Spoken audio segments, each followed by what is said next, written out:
പാക് സംഘർഷങ്ങളിൽ ഇന്ത്യയുടെ നോട്ടപ്പുള്ളിയായി ഇതിനോടകം മാറിക്കഴിഞ്ഞിരിക്കുകയാണ് തുർക്കി. സംഘർഷത്തിൽ പാകിസ്ഥാനെ പിന്തുണച്ച തുർക്കിക്കെതിരെ വലിയ ജനരോഷമാണ് രാജ്യത്ത് ഉണ്ടായത്. ഇന്ത്യയുമായുള്ള ബന്ധത്തിൽ കാര്യമായ പിരിമുറുക്കം നേരിടുന്ന തുർക്കിയെ വിനോദസഞ്ചാര കേന്ദ്രമെന്ന നിലയിൽ ബഹിഷ്കരിക്കാനുള്ള ആഹ്വാനങ്ങളും വ്യാപകമായിരുന്നു. ഇത് വ്യാപാരം, നിക്ഷേപം തുടങ്ങിയ മറ്റ് മേഖലകളിലേക്കും വ്യാപിക്കാനുള്ള സാധ്യതകൾ ശക്തമായിരിക്കുകയാണ്. ഇന്ത്യൻ വ്യോമ പ്രതിരോധത്തെ തകർക്കാൻ പാകിസ്ഥാൻ തുർക്കി നിർമ്മിത അസിസ്കാഡ് സോങ്കർ ഡ്രോണുകൾ ഉപയോഗിച്ചുവെന്ന ഇന്ത്യൻ സൈന്യത്തിന്റെ വെളിപ്പെടുത്തൽ കാര്യങ്ങൾ കൂടുതൽ സങ്കീർണമാക്കിയിരുന്നു. കശ്മീർ വിഷയത്തിൽ പാകിസ്ഥാനുള്ള തുർക്കിയുടെ പിന്തുണ പണ്ട് മുതൽ തന്നെ ഇന്ത്യയെ അസ്വസ്ഥപ്പെടുത്തുന്നതാണ്. ഇതിനെ നേരിടാനായി ഇന്ത്യ തന്റെ സ്വന്തം ഭൗമരാഷ്ട്രീയ പങ്കാളിത്തങ്ങൾ പുനഃക്രമീകരിച്ചിട്ടുണ്ട്. കിഴക്കൻ യൂറോപ്പിൽ ഗ്രീസ് പിന്തുണയ്ക്കുന്ന സൈപ്രസ് റിപ്പബ്ലിക്കിനെ ഇന്ത്യ സ്ഥിരമായി പിന്തുണയ്ക്കുകയും വിഷയങ്ങളിൽ ഇടപെടുകയും ചെയ്യാറുണ്ട്. അന്താരാഷ്ട്ര തലത്തിൽ ആരും അംഗീകരിച്ചിട്ടില്ലാത്ത വടക്കൻ സൈപ്രസിലെ ടർക്കിഷ് റിപ്പബ്ലിക്കിന് വേണ്ടി മുറവിളി കൂട്ടുന്ന തുർക്കിയുടെയും പാകിസ്ഥാന്റെയും നിലപാടിന് വിരുദ്ധമാണിത്.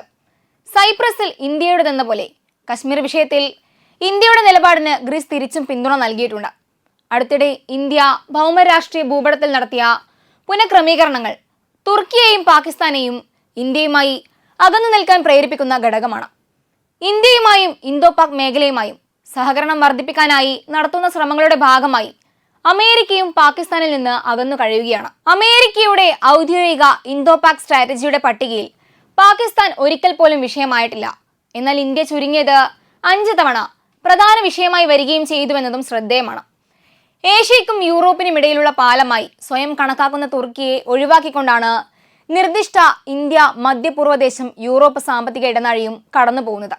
ഇതിന്റെ പേരിൽ ഈ പദ്ധതിയെ തുർക്കിയുടെ പ്രസിഡന്റ് റജബ് തയ്യിബ് എർദോഗൻ ശക്തമായി വിമർശിച്ചിരുന്നു.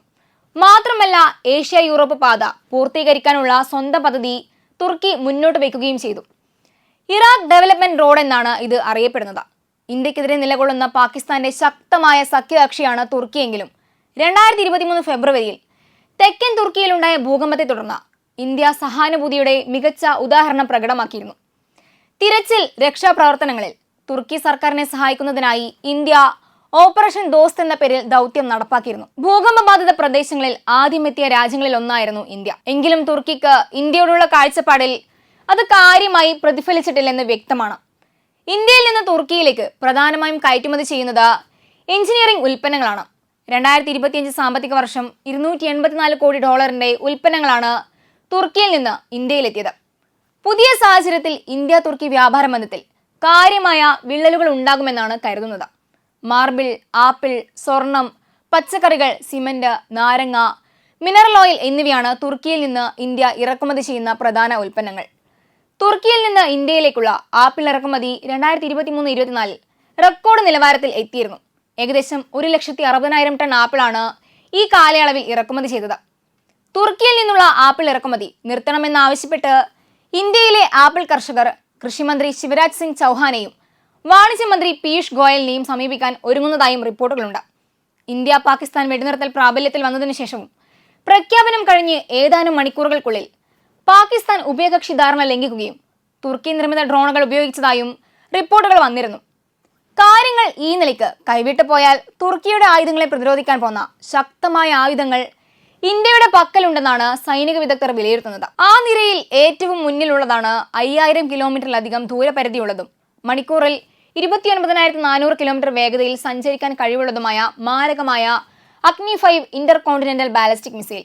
ഇത് ലോകത്തിലെ ഏറ്റവും വേഗതയേറിയ മിസൈലുകളിൽ ഒന്നാണ്. ഇരു രാജ്യങ്ങളിലെയും സായുധ സേനകളെ താരതമ്യം ചെയ്യുമ്പോൾ ഇന്ത്യൻ വ്യോമസേന 513 യുദ്ധവിമാനങ്ങൾ ഉൾപ്പെടെ 2229 വിമാനങ്ങളുള്ള ഒരു ഉയർന്ന പ്രൊഫഷണൽ സേനയാണ്. അതേസമയം തുർക്കി വ്യോമസേന 201 യുദ്ധവിമാനങ്ങൾ ഉൾപ്പെടെ 1083 വിമാനങ്ങളുമായി പിന്നിലാണ്. സായുധ സേനയ്ക്ക് പുറമെ ബ്രഹ്മോസ്, അഗ്നി പരമ്പര പോലുള്ള മാരകമായ സൂപ്പർസോണിക് മിസൈലുകളും പക്കലുള്ള ഇന്ത്യ നടത്തിയ ഒരു സാമ്പിൾ ഓപ്പറേഷൻ കൊണ്ട് പാകിസ്ഥാന്റെ ഗതി എന്തെന്ന് ലോകം കണ്ടതാണ്. അപ്പോൾ പിന്നെ രാജ്യം അതിന്റെ സർവ്വശക്തിയും എടുത്ത് കളത്തിലിറങ്ങിയാൽ എന്ത് സംഭവിക്കുമെന്ന് ഊഹിക്കാവുന്നതേയുള്ളൂ. ഇന്ത്യയുടെ മിസൈൽ ആയുധ ശേഖരത്തിലെ ബ്രഹ്മാസ്ത്ര എന്നറിയപ്പെടുന്ന അഗ്നി 5 മിസൈൽ കരയിൽ നിന്ന് തൊടുക്കാവുന്ന ഒരു ആണവ MIRV ശേഷിയുള്ള ICBM ആണ്. 7000 കിലോമീറ്ററിലധികം ദൂരപരിധി ഇതിനുണ്ട്. ഇന്ത്യയും തുർക്കിയും തമ്മിലുള്ള വ്യോമദൂരം ഏകദേശം 4565 കിലോമീറ്റർ ആണ്. മണിക്കൂറിൽ 29,400 കിലോമീറ്റർ വേഗത കൈവരിക്കാൻ കഴിവുള്ള അഗ്നി 5 മിസൈലിന് തുർക്കിയുടെ ഏത് ഭാഗത്തെയും തലസ്ഥാനമായ അങ്കാറയെ പോലും മിനിറ്റുകൾക്കുള്ളിൽ ആക്രമിക്കാൻ കഴിയും. ഇന്ത്യയുടെ പ്രതിരോധ ഗവേഷണ വികസന സംഘടന വികസിപ്പിച്ചെടുത്ത അഗ്നി 5 ന്യൂഡൽഹിയുടെ ആയുധപുരയിലെ ഏറ്റവും ദൈർഘ്യമേറിയ ഭൂഖണ്ഡാന്തര മിസൈലാണ്. കൂടാതെ 1000 കിലോഗ്രാം വരെ ഭാരമുള്ള ആണവ പോർമുന വഹിക്കാൻ ഇതിന് കഴിവുണ്ട്. ശത്രു രാജ്യങ്ങളുടെ മിസൈൽ വേദ പ്രതിരോധ സംവിധാനങ്ങളുടെ കണ്ണുവെട്ടിക്കാനുള്ള തന്ത്രങ്ങളും അഗ്നി 5-ലുണ്ട്. മറ്റു മിസൈലുകളിൽ നിന്ന് വ്യത്യസ്തമായി ഏറെക്കാലം കേടുപാട് കൂടാതെ മിസൈൽ സൂക്ഷിച്ചു വെക്കാൻ ഇതിലൂടെ കഴിയും. അതുകൊണ്ട് തന്നെ പ്രത്യേക തയ്യാറെടുപ്പൊന്നുമില്ലാതെ വളരെ പെട്ടെന്ന് തന്നെ അഗ്നി 5-നെ ശത്രുവിനെതിരെ പ്രയോഗിക്കാൻ കഴിയും. എപ്പോഴും വിക്ഷേപണ സജ്ജമായിരിക്കുമെന്നതാണ് ഇതുകൊണ്ടുള്ള പ്രധാന പ്രയോജനം. കരമാർഗം ഇന്ത്യയിൽ എവിടെയും എത്തിച്ച് എവിടെ നിന്നും വിക്ഷേപിക്കാൻ കഴിയുന്ന റോഡ് മൊബൈൽ ലോഞ്ചറാണ് 20 മീറ്ററോളം നീളം വരുന്ന അഗ്നി 5-നായി തയ്യാറാക്കിയിരിക്കുന്നത്. കരസേനയ്ക്ക് വേണ്ടിയുള്ള മോഡലാണ് ഇപ്പോൾ പരീക്ഷിക്കാൻ പോകുന്നത്.